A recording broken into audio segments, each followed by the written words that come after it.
మొట్టమొదటిసారిగా ఈ శుభ సందర్భాన జ్యోతిరావు పూలే గారిని తలుచుకుంటూ స్మరిస్తూ ఎన్టీ రామారావు గారు జ్యోతిరావు పూలే ఏదైతే ఆశించారో తూచా తప్పకుండా పాటించిన వ్యక్తి నందమూరి తారక రామారావు గారు.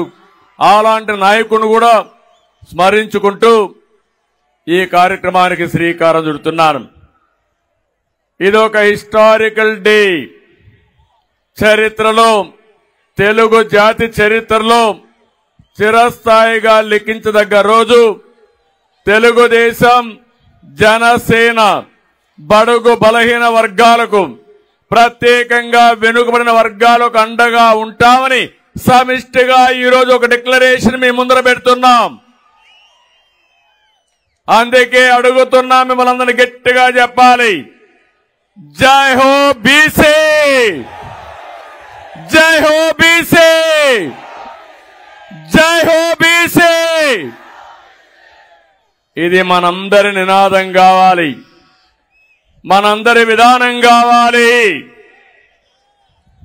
ఈరోజు మనందరం కూడా ఈరోజు ఏదైతే జనసేన, తెలుగుదేశం పార్టీలు ఉన్నాయో సంయుక్తంగా విడుదల చేసిన బీసీ డిక్లరేషన్ గర్వంగా ఇంటింటికెళ్లి ప్రతి ఒక్కరికి మీరు చెప్పే పరిస్థితి రావాలి.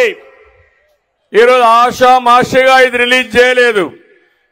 3 సంవత్సరాల నుంచి 153 కులాలని 56 సాధికార కమిటీలుగా విభజించి అన్ని ప్రాంతాల్లో 800 మీటింగులు పెట్టి ఆ కుల నాయకులతో, ప్రజా సంఘాలతో మాట్లాడి లోకేష్ గారు చెప్పినట్టు ఆయన పాదయాత్రలో కూడా వచ్చిన అభిప్రాయాలు కూడా వారికి ఇచ్చి, అంతేకాకుండా జనసేన, తెలుగుదేశం పార్టీ నాయకులు కూర్చొని ఒక బ్రహ్మాండమైనటువంటి చరిత్ర తిరగ రాయబోయేటువంటి ఒక బీసీ డిక్లరేషన్ ఈరోజు మీ ముందుకు తీసుకొస్తున్నాం.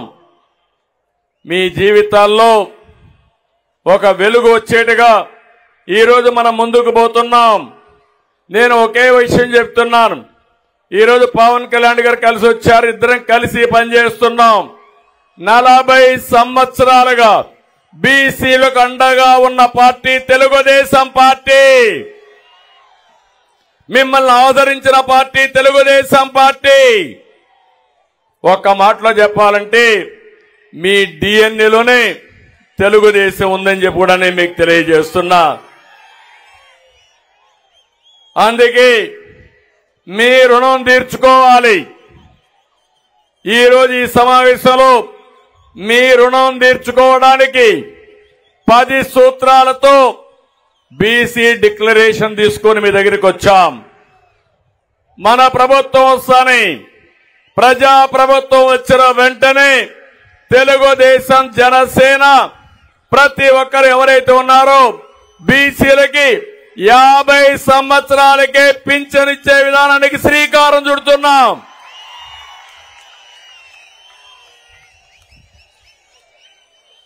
అందులో కూడా ఇప్పుడుండే పింఛన్ మీరు ఒక్కసారి గుర్తుపెట్టుకోండి.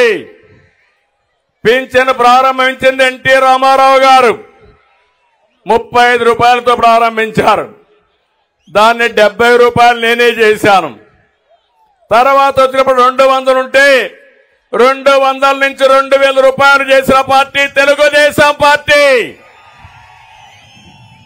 ఇప్పుడు హామీ ఇస్తున్నా, అంచెల వారీగా వీళ్ళు చేశారు.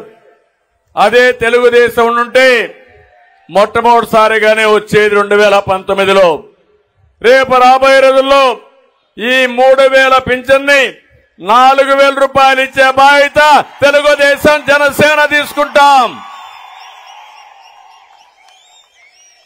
బీసీ సప్లాన్ ఏం తమ్ముళ్ళు పెట్టారా వీళ్ళని మిమ్మల్ని అడుగుతున్నా.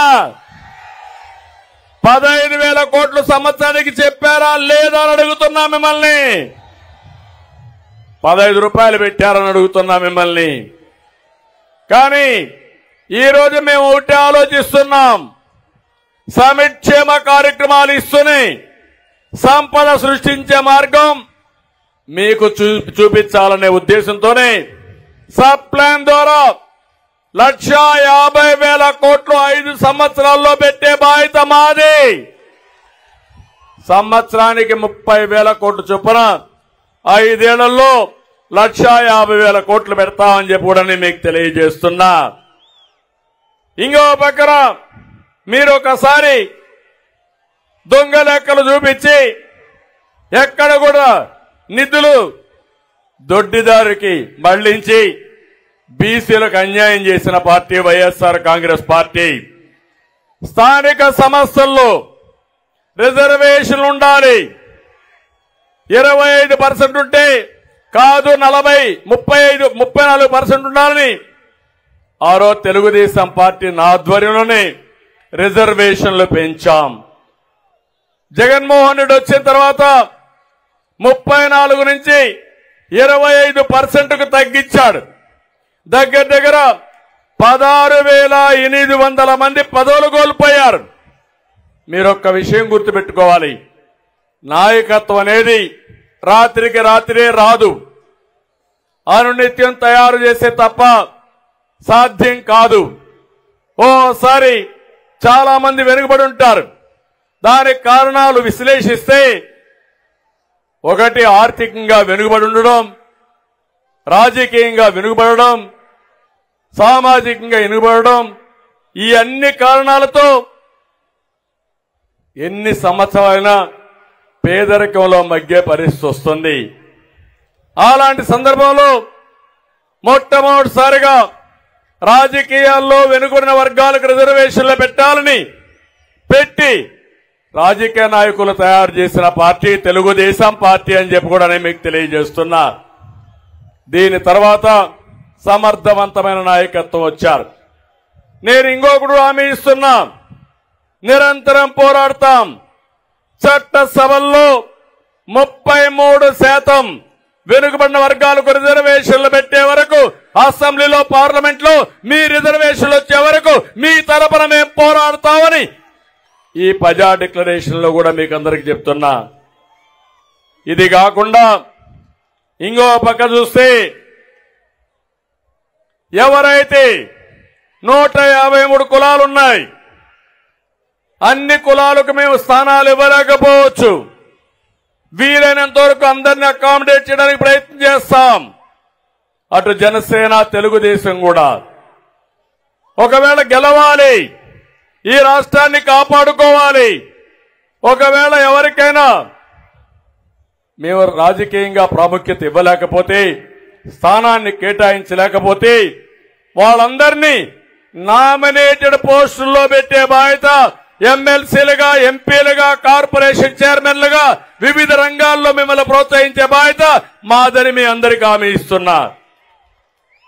ఒకప్పుడు నేను ఆలోచించాం, ఆ రోజు 2 పిల్లల కంటే ఎక్కువ ఉంటే స్థానిక సంస్థల్లో పోటీ చేయడానికి అర్హత లేదు. ఇప్పుడు జనాభానే మన ఆస్తి. అందుకే నేను హామీ ఇస్తున్నా, పవన్ కళ్యాణ్ గారు ఇద్దరం కలిసి హామీ ఇస్తున్నాం. ఎంతమంది పిల్లలున్నా పర్వాలేదు, స్థానిక సంస్థల్లో మీరు పోటీ చేసే అర్హత ఉంటుంది. ఏదైతే పాత చట్టాన్ని రద్దు చేస్తామని చెప్పి కూడా నేను మీకు తెలియజేస్తున్నా. చట్టబద్ధంగా కులగణన నిర్వహించాలి. వెనుకబడిన వర్గాలు ఎంతమంది ఉన్నారో అధ్యయనం చేయాలి. వాళ్ళ ఆర్థిక పరిస్థితులు అధ్యయనం చేయాలి. వాళ్ళ సామాజిక రాజకీయ నైవేద్యాన్ని దీన్ని కూడా ఒకసారి అధ్యయనం చేసి అందరికీ సముచితమైన స్థానం రావాలి. దీనికి కూడా సెన్సస్ పూర్తి చేస్తాం.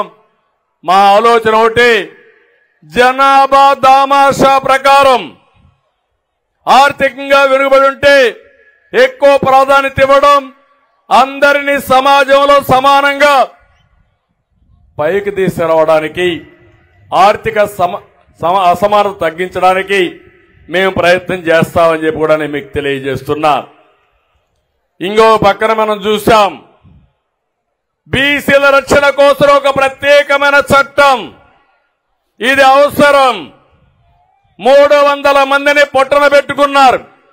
కొన్ని వేల మీద తప్పుడు కేసులు పెట్టారు. ఇది రాజకీయంగా ఎదుగుతున్నటువంటి బీసీ వర్గాలను అణిచివేసే ధోరణి. అందుకే ఒక ప్రత్యేక రక్షణ చట్టం తీసుకొస్తాం. ఎస్సీలకు ఎస్టీలకు ఏ విధంగా ఉందో నా బీసీల జోరికి ఎవరైనా వస్తే ఖబర్దార్ జాగ్రత్త ఉండండి హెచ్చరిస్తూ ఈ ప్రత్యేక చట్టం ద్వారా మిమ్మల్ని కాపాడుకునే బాధ్యత మేము తీసుకుంటామని చెప్పి కూడా నేను మీకు తెలియజేస్తున్నా. ఆర్థిక అభివృద్ధి కోసం జనాభా ఒక పక్క, మీ ఆర్థికంగా వెసులుబాటు ఒక పక్క, ఈ రెండో తీసుకుంటాం.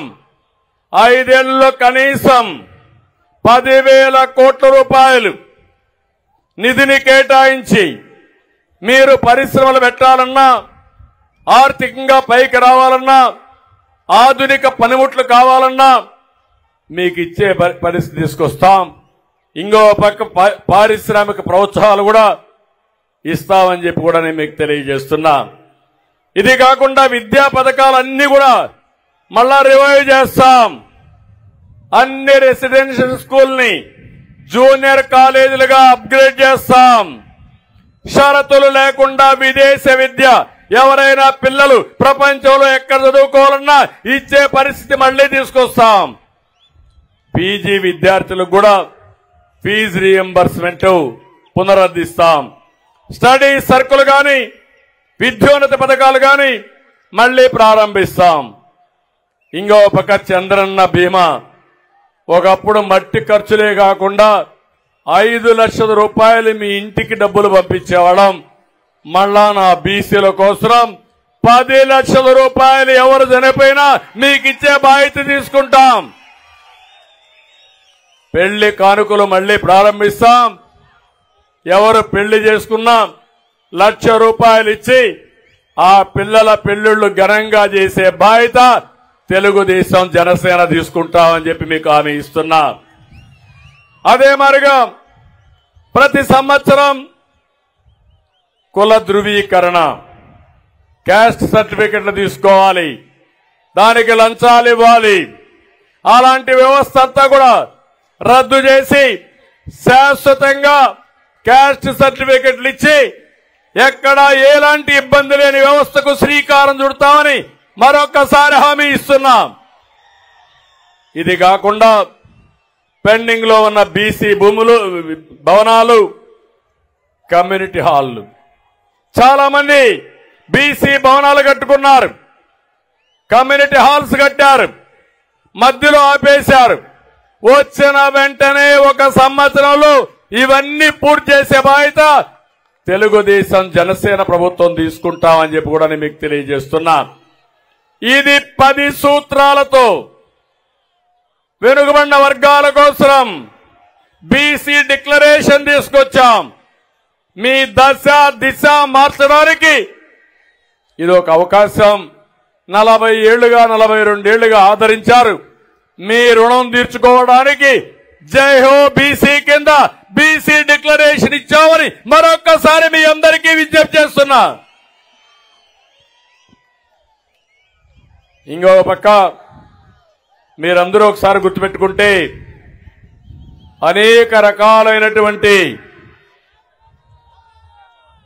కులాలన్నీ ఉన్నాయి బీసీల్లో కూడా. ఇప్పుడే పవన్ కళ్యాణ్ గారు, అచ్చెన్నాయుడు గారు, లోకేష్ గారు చాలా విషయాలు మాట్లాడారు. 153 కులాలు. మీరు లేకపోతే నాగరికత లేదు, మీరు లేకపోతే సమాజ హితం లేదు. ఈరోజు నాగరికతకు, మన సంస్కృతి సాంప్రదాయాలకి చిహ్నం వెనుకబడిన వర్గాలు. ఒక విషయం మీరు ఆలోచిస్తే, రజకులున్నారు, రజకులు బట్టలు దొక్కపోతే మనం ఇంత బాగా కనపడే పరిస్థితి రాదు, ఈ మీటింగ్కి వచ్చే పరిస్థితి కూడా లేదు. అలాంటి రజకులకు ఇబ్బంది ఉన్నాయి. అందుకే ఎప్పటి నుంచో కోరారు ఎస్సీ జాబితాలో పెట్టమని. తప్పకుండా కేంద్రంతో ఒత్తిడి పెంచి సాధించే వరకు మీకు అండగా ఉంటామని మరొకసారి హామీ ఇస్తున్నాం. అదే మారిగా చెరువులు దోబీ ఘాట్లపై మీకు హక్కులుండేటివి, అవి కూడా తీసేశారు. ఇస్త్రీ పెట్లు ఇవ్వడం తీసేశారు. టీటీడీ దేవాలయాలు ఆసుపత్రుల్లో మీకే కాంట్రాక్టులు ఉండేటివి. ఇలాంటి చాలా పోయే పరిస్థితి వచ్చాయి. దోబీ ఘాట్లకు 200 యూనిట్ల కరెంటు ఉచితంగా ఇస్తే దాన్ని కూడా దెబ్బతీశారు. నేను ఒకటి హామీ ఇస్తున్నా, ఈ విధంగా కొరబ యాదవులకైతే డైరీ పరిశ్రమలకు ప్రోత్సాహాలు ఇచ్చాం, అవి కూడా తీసేశారు. బంజర భూముల్లో పశువులు మేపుకోవడానికి 559 జీవో ఇస్తే దాన్ని అమలు చేసే పరిస్థితి లేదు. వారికి అందరికీ నేను హామీ ఇస్తున్నా, తప్పకుండా మీ జీవితాల్లో వెలుగు తీసుకురావడానికి ఏం చేయాలో చేస్తామని యాదవులకు హామీ ఇస్తున్నా. వడ్డెర చాలా ఎలాబరేట్ గా చెప్పారు పవన్ కళ్యాణ్ గారు, పూర్తిగా నేను ఏకీభవిస్తున్నా. ఏవైతే రాళ్లు కొట్టేదే వృత్తిగా పెట్టుకుని ఆ రాళ్లతోనే జీవితాలు గడిపి ప్రాణాలు పోగొట్టుకున్న సంఘటనలున్నాయి. అలాంటి వారికి ఆ రాళ్లు కొట్టుకునే హక్కు పోగొట్టారంటే ఏమనాలని అర్థం కావడం లేదు. తప్పకుండా వడ్డీలకి న్యాయం చేసే బాధ్యత ఎస్టీలుగా చేర్చాలని ఎప్పటి నుంచో అడుగుతున్నారు. ఇది సాధించి తీరాలి. దీనికోసం పూర్తిగా మేము మద్దతుగా ఉంటామని వడ్డీ కులానికి హామీ ఇస్తున్నా. ఈశ్వ బ్రాహ్మణులు, ఎందుకంటే టైం తక్కువ ఉంది కాబట్టి అన్ని కులాలు నేను చెప్పలేకపోవచ్చు, కానీ ఈశ్వ బ్రాహ్మణ్ గాని, నూర్ భాషా, దూదేకుల ముస్లిం, మత్స్యకారులకైతే 217 జీవో రద్దు చేశారు.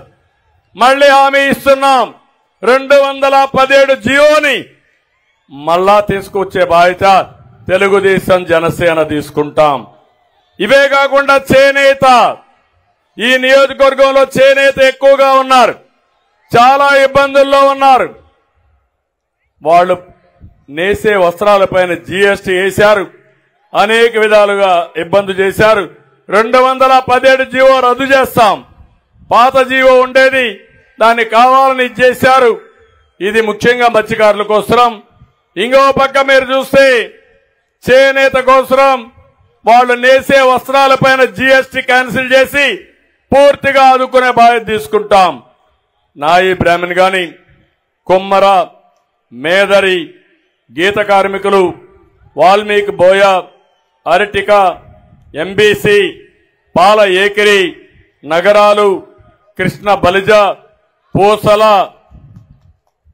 దాసరి, అదేవిధంగా బొందిలి, తూర్పు కాపు, నాగవంశం, గాండ్ల, తెలుకుల, పెరిక, ముదిరాజ్, భట్రాజు, సగర, కళింగ కోమటి, కళింగ వైశ్య, పొందర, కోరాకుల, పాల ఏకిరి, జంగం, రెడ్డిక, అయ్యారక, కొప్పుల వెలమ, గవర, కుంచటి, ఒక్కలిగా, మొదలయ్యార్, అగముడి మొదలయ్యార్, శిష్ట కరణం, చాత్తాడ శ్రీ వైష్ణవ, వీర శైవ లింగాయత్, సూర్య బలిజ, అతిరస, వన్యకుల క్షత్రియ. ఈ విధంగా మీరు చూస్తే కొన్ని కులాలు మాత్రం నేను ఇక్కడ చెప్పాను. ఇవి కాకుండా మొత్తం 157 కులాలున్నాయి. 153 కులాలకు న్యాయం చేసే బాధ్యత ప్రతి ఒక్క కులానికి కూడా నిధులు కేటాయించడమే కాకుండా మిమ్మల్ని ఆర్థికంగా పైకి తీసుకొచ్చే బాధ్యత మేము తీసుకుంటామని చెప్పి నేను మీకు హామీ ఇస్తున్నా. ఇదే కాకుండా ఈరోజు మీరు చూస్తే ఏదైనా నిధులు పెట్టినా, మీకు పనులు జరిగినా, మీకు ఏమైనా వెసులుబాటు వచ్చినా అది తెలుగుదేశం పార్టీతోనే వచ్చింది. ఈరోజు వేదిక పైన ఉన్నారు, నాయకులందరినీ చూశారు. ఇక్కడుండే వాళ్ళందరూ బాధితులే. ఇక్కడే అచ్చెన్నాయుడు 80 రోజులు జైల్లో ఉన్నాడు. ఇక్కడే ఈ యొక్క కొల్లు రవీంద్ర ఎక్కడో హత్య జరిగితే ఆ హత్య ఆయన మీద పెట్టి 60 రోజులు 70 రోజులు జైల్లో పెట్టే పరిస్థితికి వచ్చారు. యనమల రామకృష్ణ లాంటి వ్యక్తి, కళా వెంకట్రావు లాంటి వ్యక్తి, వీళ్ళందరిపైన కేసులు పెట్టే పరిస్థితికి వచ్చారు.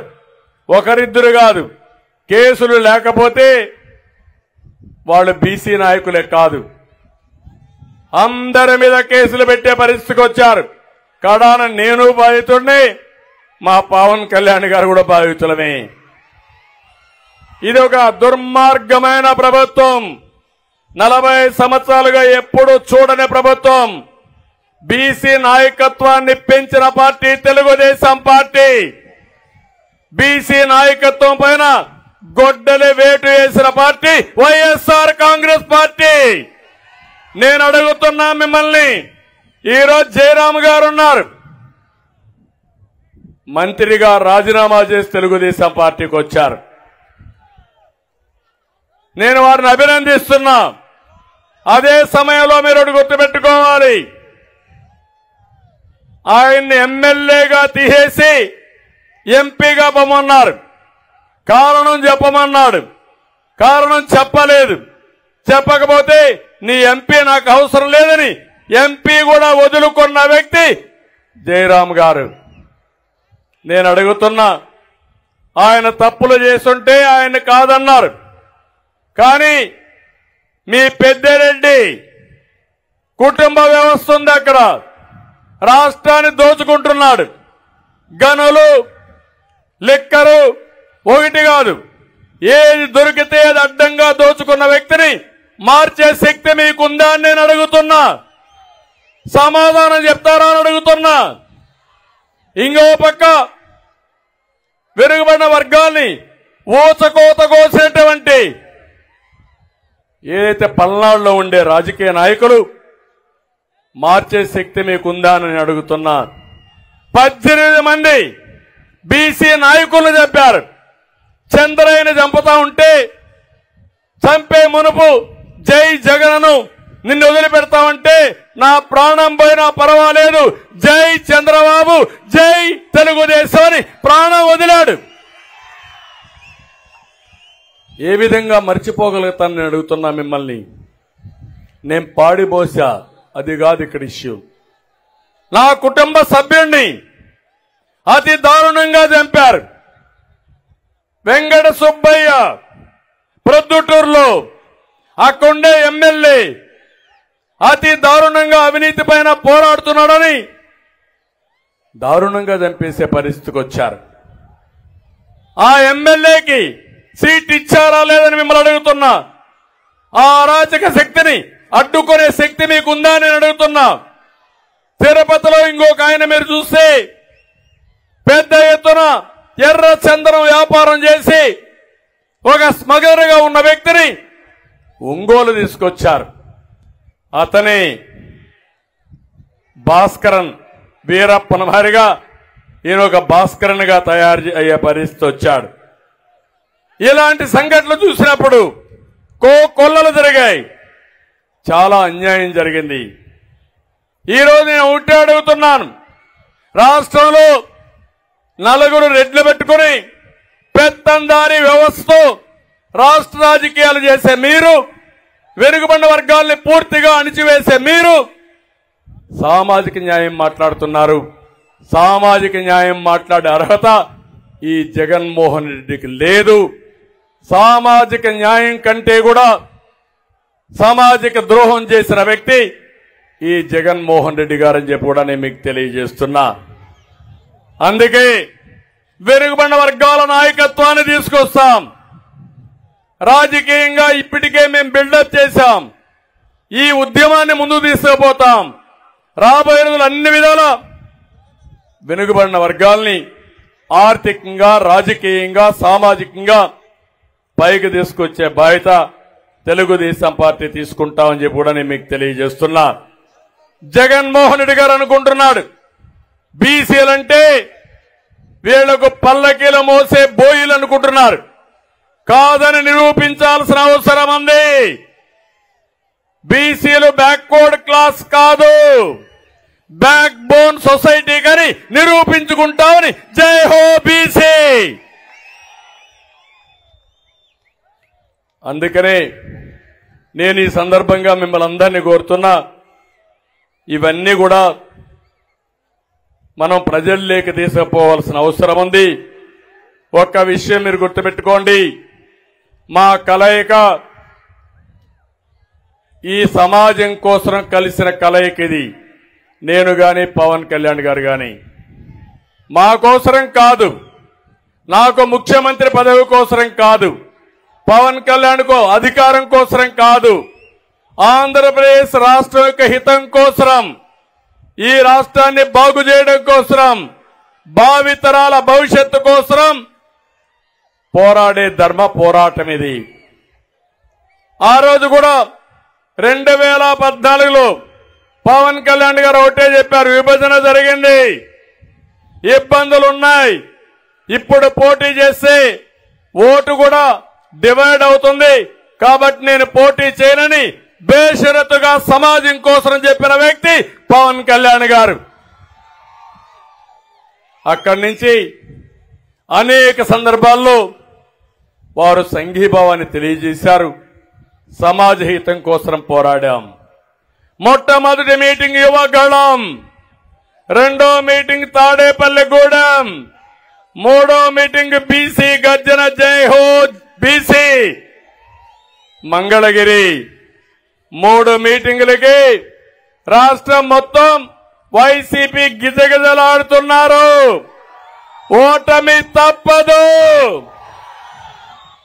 ఇంకొక 2-3 మీటింగ్లు అయితే మీకు అడ్రస్ కూడా గల్లంతో డిపాజిట్ కూడా రావు. ఈ విషయం గుర్తుపెట్టుకోవాల్సిందిగా హెచ్చరిస్తున్నా. ఇంకో పక్క ఈరోజు ఇక్కడికి వచ్చినప్పుడు మంగళగిరిలో కొన్ని విషయాలు చెప్పారు. ఇక్కడుండే ప్రతి ఒక్కరికి పూర్తి హక్కులు కల్పిస్తూ ఇంటి పట్టాలు ఇవ్వాలన్నారు. మంగళగిరి నియోజకవర్గంలో మీటింగ్ పెట్టాం కాబట్టి నేను ప్రత్యేకంగా హామీ ఇస్తున్నా, అందరికీ పట్టాలిచ్చే బాధ్యత తెలుగుదేశం పార్టీ తీసుకుంటామని హామీ ఇస్తున్నా. ఇది కాకుండా ఇక్కడుండే ప్రజల కోసం ఒక 20,000 ఇండ్లు టిట్కో కింద నిర్మాణం చేయమన్నారు. తప్పకుండా చేస్తామని చెప్పి హామీ ఇస్తున్నా. మంగళగిరి చేనేతకు ప్రపంచ స్థాయి గుర్తింపు వచ్చే విధంగా వాళ్ళ ఆదాయం పెంచడం కోసం ఒక కార్యక్రమం చేశారు. అది కూడా మీరు చూస్తే టాటా సంస్థ భాగస్వామ్యంతో వీవర్స్ శాల ఒకటి ప్రారంభించి ఆదాయాన్ని డబుల్ చేశారు. ఇది మంచి శుభ పరిణామం. చేనేత కార్మికులపైన ప్రత్యేకమైన శ్రద్ధ పెడతాం, దీన్ని రిప్లికేట్ చేస్తాం, దాన్ని పూర్తి స్థాయిలో మంగళగిరిలో అమలు చేసి రాష్ట్రం అంతా అమలు చేస్తామని చెప్పి హామీ ఇస్తున్నా. ఇది కాకుండా స్వర్ణకారుల కోసం ఒక స్వర్ణకారుల కార్పొరేషన్ అడిగారు. ఎట్టి పరిస్థితులు పెట్టవలసిన అవసరం ఉంది. చేసే బాధ్యత జనసేన తెలుగుదేశం పార్టీ తీసుకుంటాం. తాడేపల్లి పరిధిలో ముందుగా మనమైతే U1 జోన్ ఒకటి పెట్టాం. ఏవైతే కొనుగోళ్లు ఉన్నాయో ఆస్తులు అమ్మకూడదని అప్పుడు తీసుకొచ్చాం. ఈ రోజు నా దృష్టి కూడా వచ్చింది. భవిష్యత్తులో అధికారులు రాగానే U1 జోన్ ఎత్తేస్తాం. తద్వారా ఫ్రీగా మీ భూములు మీరు అమ్ముకునే స్వేచ్ఛ మీకు ఇస్తామని మీ అందరికీ హామీ ఇస్తున్నా. ఈ రోజు నేను ఒకటే మిమ్మల్ని కోరుతున్నాను, మీరందరూ ఒకటే గుర్తుపెట్టుకోవాల్సిన అవసరం ఉంది. ప్రజలకు ఒక పిలుపిస్తున్నాం. మా పోరాటం మీకోసం, మా యుద్ధం మీకోసం, భావితరాల కోసం, పుట్టబోయే పిల్లల కోసం అని చెప్పి కూడా నేను మీకు తెలియజేస్తున్నా. అందుకే రాబోయే ఎన్నికలు చాలా కీలకం రాష్ట్ర భవిష్యత్తు కోసం. ఈ 2 పార్టీల కలయిక చాలా హిస్టారికల్ గా అవసరం కూడా. అందుకే 5 కోట్ల ప్రజల కోసం, భవిష్యత్తు కోసం పోరాడుతున్నాం. ఈ రోజు మా కమిట్మెంట్ మీరు చూశారు. ఇప్పటికే అనేక సందర్భాల్లో నిరూపించుకున్నాం. ఈ రోజు మనం చూస్తే సూపర్ 6 కింద 6 ప్రోగ్రాములు ఇచ్చాం. ఈ రోజు బీసీ డిక్లరేషన్ తో ముందుకొచ్చాం. భవిష్యత్తులో అన్ని వర్గాల్ని ఆదుకోవడానికి అన్ని కులాల్ని అన్ని ప్రాంతాల్లో అన్ని వర్గాల్ని ఆదుకుంటూ వారికి సముచితమైన గౌరవం సముచితమైన అభివృద్ధి చేయడం కోసం ముందుకు పోయే విధంగా ప్రణాళిక తీసుకొస్తాం. 5 సంవత్సరాలు చిత్తశుద్ధితో అమలు చేసి ఏదైతే నష్టపోయిన రాష్ట్రాన్ని మళ్లీ ఘాట్లో పెట్టడానికి మా ప్రయత్నాలు మేము చేస్తాం. దీనికి పూర్తిగా సహకరించమని మిమ్మల్ని అందరినీ కోరుకుంటూ సహకరిస్తారని చెప్పి ఆశిస్తూ మరొకసారి మీ అందరికి కూడా రాష్ట్రంలో ఉండే బీసీలకు అందరికీ జై హో బీసీ నినాదంతో అందరికీ నమస్కారాలు. జై హింద్. ఇప్పుడు ప్రతి ఒక్కరు కూడా తెలుగుదేశం జనసేన పార్టీలు వర్ధిల్లాలి. తెలుగుదేశం జనసేన వర్ధిల్లాలి.